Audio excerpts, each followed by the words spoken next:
Welcome to the Divine Style podcast, where the journey to self-love and spiritual awakening begins. I'm your host, Gerlinda Stella, a psychic medium, intuitive life coach, and guide on your path to self-discovery. Here we delve deep into the heart of what it means to truly know and love oneself. I am very excited to have part 2 of the Divine Style with a very special guest, Dr. Jennifer Lisa Vest. She's a scientist, philosopher, intuitive. She holds a PhD in Indigenous philosophy and a BA in physics, and also was a philosophy professor. And she is a medical intuitive, an Akashic records reader, and a certified quantum healing hypnosis technique practitioner, as well as a Reiki practitioner, Reiki master. I mean, the list goes on. If you want to hear the full details, please listen to part 1, because you're going to get a lot of insight into where we're headed with today. But today, I really want to talk about your book, The Ethical Psychic. I have had a read of this. I was enthralled. I managed to smash it out within 2 days over a weekend. And I was just so excited to have a conversation with you about something that's been really playing on my mind since I awoke to my gifts of being a psychic and a medium and a healer. And I'm just so excited to have you again. And thank you for continuing the conversation with me today. It's so good to be back. Tell me a little bit about what your journey was to sort of start, or why you wanted to start this book. I know we did briefly mention it in the previous episode, but what was it, the real driving force that you write, like, I have to write this book? I think it was the teaching. I was teaching for many years, psychic development, healing, medical intuition, Akashic records, mediumship, etc. And I just kept feeling drawn to talk about this. And then also I just had a lot of experiences with unethical colleagues and students and witnessing spiritual leaders. And I look back on it now and I see that it was all just happening for me so that I could learn those things and write about them and help others, because the book is full of stories, and they're stories of things that I experienced or witnessed. And I witnessed so many things that I felt, and I say but really I was pushed to write this by my guides. And so it came out very quickly. Like, I wrote the first draft of this book in a few weeks, longhand in just a notebook, as I was just feeling like all of these experiences I was having were there to teach me so that I could teach others, and I had to get them out. And it was clear to me that something like this didn't exist, because I wasn't, I was kind of looking to see, is there something like this out there? And I wasn't seeing it. And my students were reporting that their other teachers never talked about ethics in the context of healing and mediumship and psychic. I mean, certainly there are certain traditions like Reiki where, ethics is a part of Reiki training. And so there are particular modalities where you get some of this, but there wasn't anything comprehensive that was addressed to everybody. So my book, because I do so many things, my book is for people in every field, psychics, mediums, Akashic records readers, healers, Reiki practitioners, hypnosis, spiritual leaders. It's for, and then it's really also for the people looking for those people. And how do you look for the red flags when you're looking for a practitioner or a teacher? It's for those people too. It is phenomenal, because I think one of the things that I love about the Divine Style is we do have a lot of different listeners, and I'm sure, we have healers, we have Reiki practitioners, we have psychics, we have mediums, and we also have people that are just starting to get into this sort of spiritual world and understanding what it is to be a spiritual being living in human form. I find that it's really fascinating, as you said. I think a lot of us have come across, I mean, for lack of a better term, charlatans. That's what that's what we'd say. They're charlatans. They're, you know, they're not real. They come across saying one thing, but their actions or the way that they show up shows something very, very different.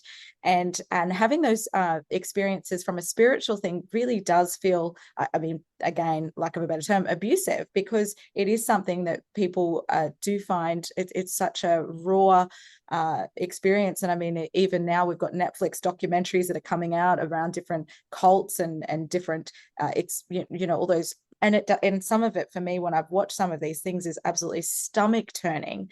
And I think that the right word is ethics, because I love I don't know if you've seen The Good Place. Have you watched that show? No, I haven't. Oh, it's fabulous. But in The Good Place, there's a gentleman in there called Chidi, and he is an ethics professor. And so he's teaching the main character who's bad how to be good and how to make the right choices. And I was watching it, and I love how spirit works, but I was watching it, my daughter's rewatching it with her boyfriend, and I saw it, and then I got your email through about joining us on the podcast, and I thought, oh, the divine is putting signs everywhere that this has to come out. Your book has to be more widespread, and I'm so glad that I can, you know, share it with out to Australia and the people here, because it is something that is so needed in this space. And like I said, when I read through it, I was so excited. I mean, some of the things that you speak of in I mean, the whole contents, people can see a lot of that stuff before they buy it. Like the content is just, it's got a lot of detail. It covers a lot of the ethics in this space, and a lot of the questions that I think that I've had as going into being a psychic medium. You know, what's the right and what's the wrong thing to do? I think one of the main things for me, and it is one of the first topics in your book, is talking about the risks of psychic work. But one in particular is that privacy and invasion. And that really struck me, because I think one of the things that you said in the book, when people come to you and you are doing a reading, they've come to you for a reading, there's still a privacy level there about getting verbal consent, not just the consent of the higher self, or because often in this work people say, oh, you don't need them to consent, you just ask your spirit guides. And that's something that I've been told, but it never sat right with me. Yeah, well, the risk of that, of saying, oh, I don't have to get permission from the person, I can talk to their higher self or their guides. The risk there is, you know, what if you're not 100% accurate? And none of us are.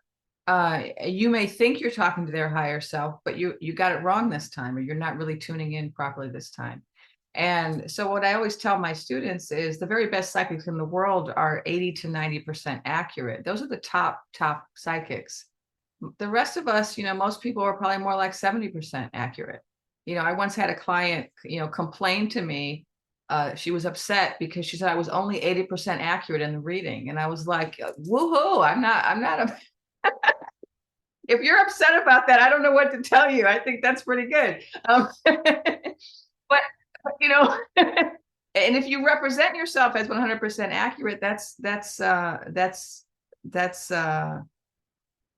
it's unethical, because you're not a god, so you're not always going to have a connection to somebody's higher self. And so yeah, you do want to ask people permission, and you do want to be careful about invading privacy. One of the things I talk about in that section is how talking to one person, giving a reading to one person, doesn't give you the right to read everybody in their family, for example. So if someone comes to me and they want me to like basically psychically spy on their children, their adult children, like if they're underage, that's different. You have a right to tune into someone's children through the mother if they're children. They're under 18 or 16, depending on the person. But if you have an adult child who's living their life and the mother or the father comes in and says, oh, I want you to tell me what's going on with my son who's living abroad, right? I don't have the right to invade that person's privacy just because the parents want to know what they're doing. And so I'll say to them, maybe you should call him, you know. Have a chat. I think it is interesting. A lot of people, and you do mention this in the book too, that people, if they want to know if their partner's cheating, and I actually had someone recently come and say, she gave me an object and said, "Who are these from?" And without thinking, I just said, "Oh, they're from a backpacker," and she went, "I knew it, I knew it," and I was like, "What?"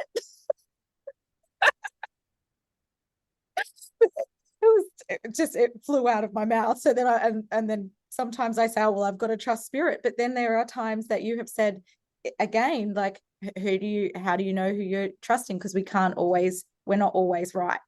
Yeah, and cheating, yeah, that's something I talk about. It's something that a lot of people will ask about, unfortunately,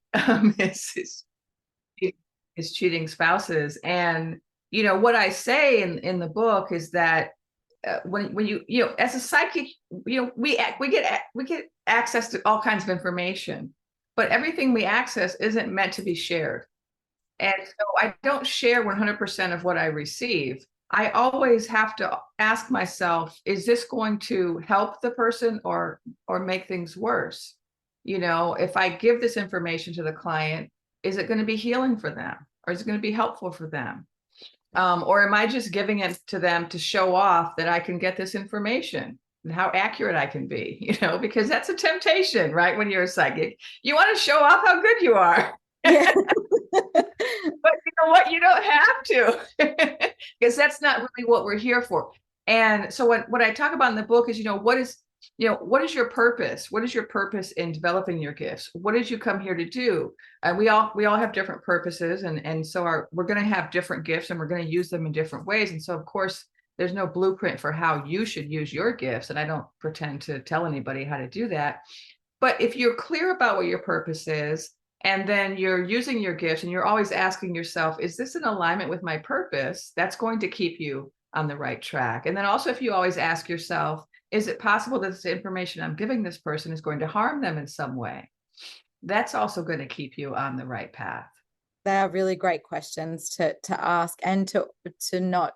I think that's it, having those as part of a ritual or a practice that you're doing when you're working, is to continually ask those questions, because I think after a while we tend to get in a rut or think that we know. I think one of the things that you mentioned in the book is, about being right, and the game that the ego plays in wanting to be right. And so we get kind of fixated on, oh, I just got to get the information out. It's got to be right, instead of what's truly helpful. And sometimes that's really difficult to know. And in terms of when you are working with someone, knowing when to hold back and when to give, I think it is true about you. They don't need to know everything, even if we're getting the information. And yeah, it is tricky. I mean, sometimes we get it wrong. I certainly sometimes think, oh, I should hold this back. And then later I might think, oh, maybe I should have told them that. Maybe I was wrong about that. Um, or I tell somebody something that I think they need to know, and then I see how they use the information. And then oh, maybe I shouldn't have given that information. And of course, we can't always know.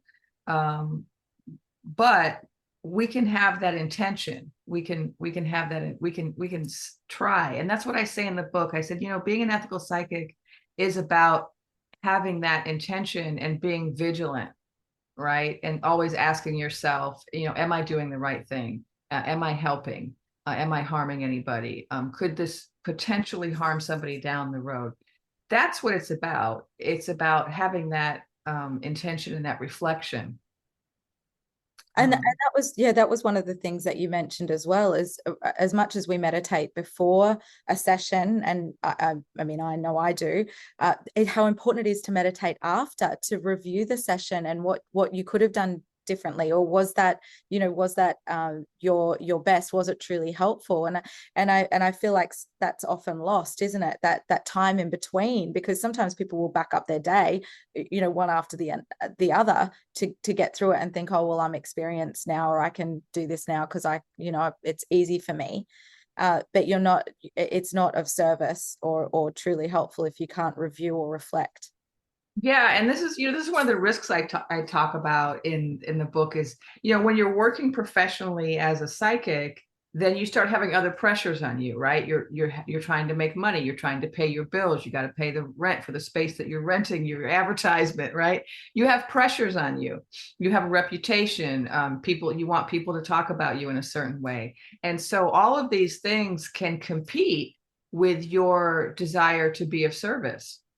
All right, and so what I argue in the book is that we should see our gifts as something that we are offering as a service to the world, and yet you have all of these things you have to think about.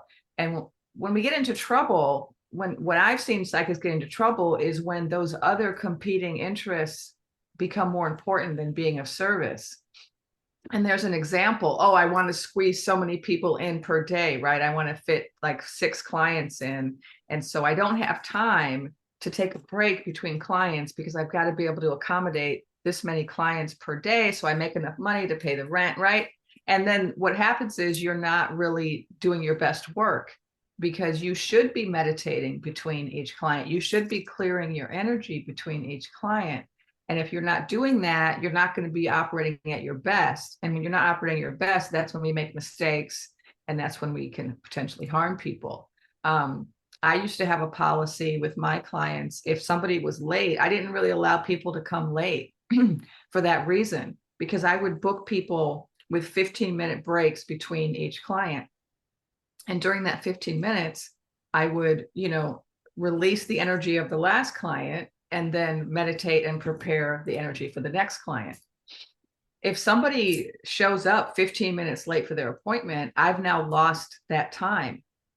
And so I would tell people, you have to reschedule. And I tell them in advance, if you're more than 5 minutes late, we're going to have to reschedule, because not only was I not, then did I not have enough time to prepare, but what I noticed about myself, and this is one of the things I talk about in the book, is self-awareness is very important for being an ethical psychic. You need to be aware of yourself and your emotions.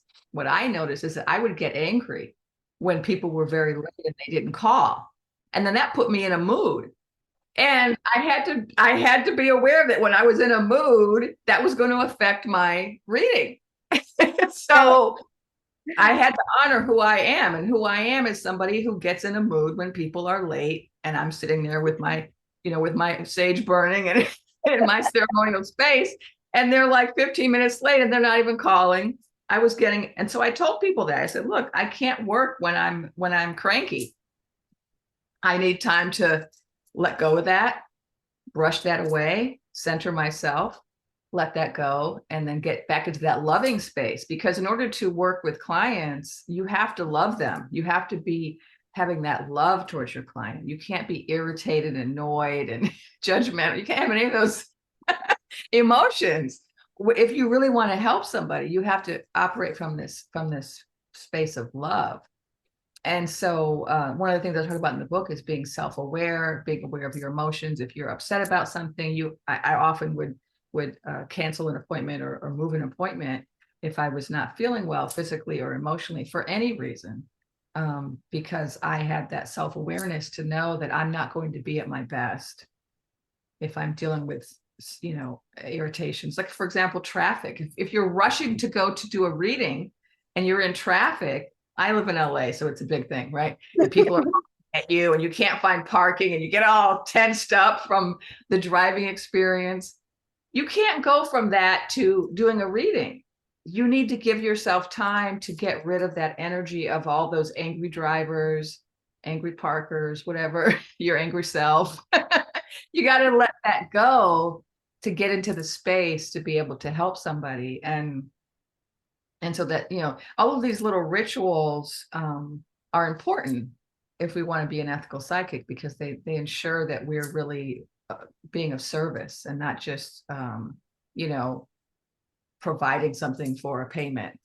Which is another thing that you mentioned as well. And I thought it was really important that often people that do get involved in spiritual groups and spaces, it kind of becomes us and them. And so people can then tend to sort of say, oh, I don't like people. And you think, well, why are you doing this work? It's really fascinating, isn't it? Like I'm sure you mentioned that in there somewhere, that it's sort of, it doesn't, then it's not of service, and that coming from that place of unconditional love is so important. Like, you want to love humans to do this work. You really do. As a medical intuitive, what I encountered a lot were people who were emotionally really difficult people. And that was because you're dealing with people who many times have had chronic long-term illness. They've been in pain for years. They've been disrespected by their doctors. Their families haven't supported them. They have a lot of reason to be emotionally difficult people. and and when they come into your space, you have to remember that. And so you have to not be reactive. And I've had a lot of people, like, I shouldn't say a lot, but I'd say enough for it to be noticeable. People who come into my space and they're in just a really bad mood. Now, as a healer, I have to not react to that. I have to not take it personally, even if they're being rude to me. I have to understand this person's in pain. This person's in a lot of pain, and that's why they are difficult. And once they get some relief, they won't be this difficult.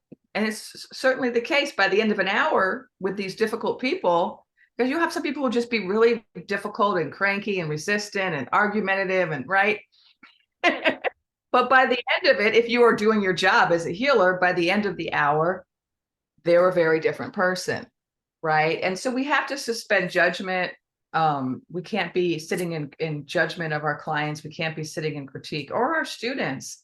And so, yeah, if you are a psychic or a healer who thinks that you belong to some privileged class that's better than other people, and you don't like other people, yeah, this really isn't the work for you.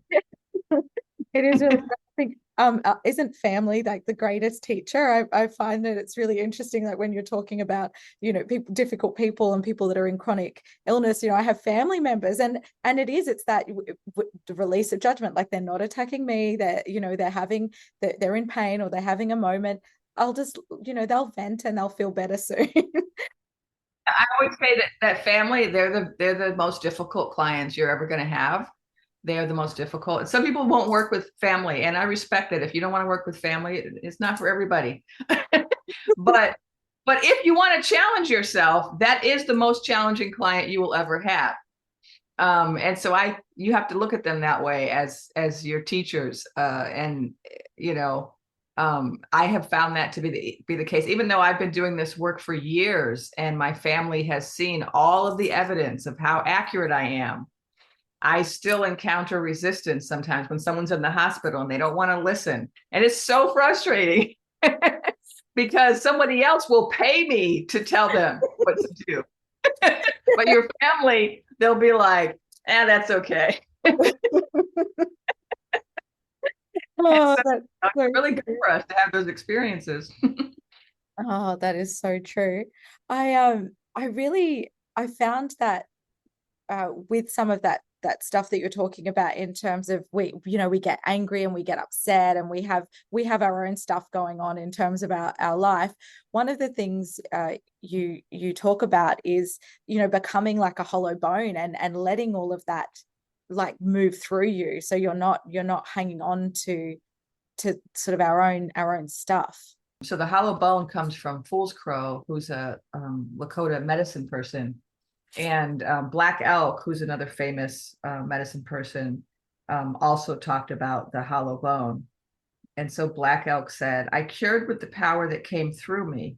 Of course, it was not I who cured. It was the power from the outer world, and the visions and ceremonies had only made me like a hole through which the power could come to the two-leggeds. And then Fool's Crow says that medicine people are little hollow bones. And so if we see ourselves that way, as this bone through which the healing goes through, then we recognize that our only job is to keep our bone clean. We are not the source, we are the vehicle. And so I always envision myself kind of plastered up against the side of this, tube. Can I get my personality and all my issues and my emotions clear, so that the energy can come through me and then out to my client? And so that's what all of the preparation, the emotional self-inventory, the rituals, the saging, the focusing on service, the reflecting on being a beneficial presence for your client. That's what that's all about. It's all about getting our ego and our personality out of the way so that the energy can flow through us and to our client. It's such a beautiful analogy. I really loved it. It was definitely one of the favorite parts for me of your book, because I really resonated with that, and being that clear channel for spirit. One of the other things that I thought was really interesting in the book was talking about like interfering on the free will of others. But in particular, you mentioned about how psychics have a larger aura, and how unwittingly, just in regular day-to-day interactions, we can influence others' free will. In particular, one of the things you were talking about was the misuse of sexual energy. And I found this so fascinating because, I mean, it made me rethink a lot of my own interactions. I mean, through my whole life, thinking, oh, I wonder if, have I ever imposed something? But I mean, obviously being a female, it tends to be more of a masculine or a male trait that would be having those influences. And you do mention that in the book as well. Can you talk a little bit around that interfering of free will based around our energetic expansion? Yeah, so I have a whole section where I talk about perverting the will of another, interfering with the will of another, and there's so many ways it can be done, and sexual energy is one of the more kind of egregious ways it can be expressed. And there's a lot of different ways, but yeah, psychics. One of the things I kind of reiterate a lot in the book is that when you are psychic, you have power over other people inherently. You have power over people who are not psychic. Because you have access to information they don't, and that just gives you power. It creates a certain power dynamic in the same way that a parent has a power over a child, or a teacher has power over a student, just because they know more. And so psychics have access, and so there's ways in which that can be abused. And one of the ways it can be abused is sexually. And so kind of a simple example is, let's say you're a healer, you're an energy healer, you're a Reiki healer, you're a spiritual healer, you have someone on your table, and you know how to manipulate energy around their aura, their chakras, etc. You could manipulate the energy around their genitals to cause them to experience sexual excitation. And I tell a story in the book about someone I knew, a colleague of mine, who used to belong to a spiritual community, which I, later became labeled a cult, where the leader of this group was going around sending energy to all the women in the group, causing them to have orgasms, and calling it, a Shakti blessing or whatever. And it came to pass that, people found out that this person was also having sex with these women in the physical plane. They weren't just spiritually or energetically causing them to get excited. They were also then using their bodies for their own gratification. And so you will often see this, that somebody who has the ability to manipulate somebody's energy sexually will then use that ability to then gratify themselves, right? And so this is where we get into trouble with these, what I call fake gurus and fake shamans, where they use their gifts to then control other people, either sexually or financially. And it's often men who are sexually controlling women, but it doesn't have to be. That women can do this too. Anyone with gifts can do that, can abuse their gifts for their own sexual gratification. Another kind of more subtle example of it is the big aura you talked about. There are those of us who are psychic or healers who have bigger auras than other people. And this isn't true of all psychics, but it depends on your purpose and what you came to do and whatnot. But if you have a really big aura as a result of devoting a great deal of your time to developing your healing gift, and it causes your aura to expand and to be operating at a higher vibration where you're kind of, if you're meditating every day, for example, you're bringing energy in every day, it's of course it's going to enlarge and brighten your aura and make it stronger. Well, people respond to that, and they don't respond to it consciously all the time. People respond to it, and they'll be attracted to you, and they might think it's a sexual attraction, and really it's an energetic attraction. It's that your aura is so big that people just flock to you. And we see this not just with psychics, but we see it with certain types of celebrities, right? You know, the reason we call them a star is because we know on some level that they have these giant star auras. You know, if you actually can look, if you're a clairvoyant and you look at the auras of celebrities, a lot of them have these giant auras. And because that was their purpose when they came in, they incarnated to have those auras to attract people because they've come here to do certain work that requires celebrity. Well, that's why a lot of people are attracted to celebrities, but also to certain people who are on the stage, certain high profile teachers, and then psychics. People are attracted to the aura, and that can be misused, because I've had a lot of people, and I know this is true for a lot of psychics, have had a lot of people attracted to me who probably normally wouldn't be attracted to me. And they're attracted to me not because I'm so attractive or charming, but they're attracted to me because of my aura. And you'll see this all the time with these cult leaders, right? There'll be somebody who's not necessarily too attractive, right? But they'll have all of these people right? It's because of the aura. And so what I say is that we have to be responsible for that.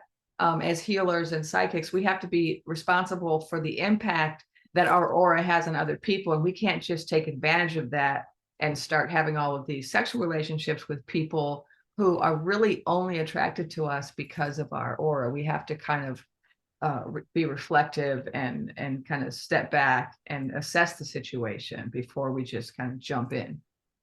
And I love that, because that really is what the ethical psychic is all about, which is that being mindful of the power that and the gifts that we have, and being mindful not to misuse them, even intentionally or unintentionally. And I really implore everybody listening to go out and get a copy of your book, because I think it needs to be in the hands of anybody doing this work before they even start seeing clients, because I wish I'd read this a few years ago just to confirm some of the things that I have learned through making mistakes, but also because it felt so true. And I feel that when you read something and it really resonates, I feel like it it sits in a different level of your being. So it goes deeper than it's not just a quick flick through read. This is something that you can go back to over and over again and query and question. And I will definitely be reading this again, because I'm sure there's bits that I need to get really sink into my brain. I wish